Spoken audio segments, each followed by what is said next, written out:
شاید در دهه شما باشه، شاید در رایون شما باشه، شاید در شهر شما باشه. 7 نفر تاجیک بچه میریم ان شاء الله پیشون خبر میگیریم و میبینیم که ایک جای وطن رفتیم. يا من صليت بكل الأنبياء 85 کیلومتر این کاری بازی نیست. قریب 2.5 ساعت در راهیم سفر داریم. فقط با دعا بشه برای Прямо 15 километров. بسم الله گفته خدمت برادران ده کار آغاز کردیم. الحمدلله. نه استراحت کردیم برادران.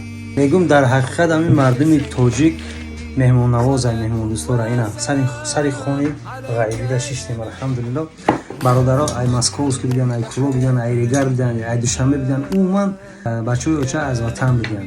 فقط از شما یه لایک در زیر همین کامنتر در حق همین غریبا یک دعا بکنید. تمام ان شاء الله که با قدر امکان در خدمت برادران غریب بودیم هستیم و در آینده هم میکنیم.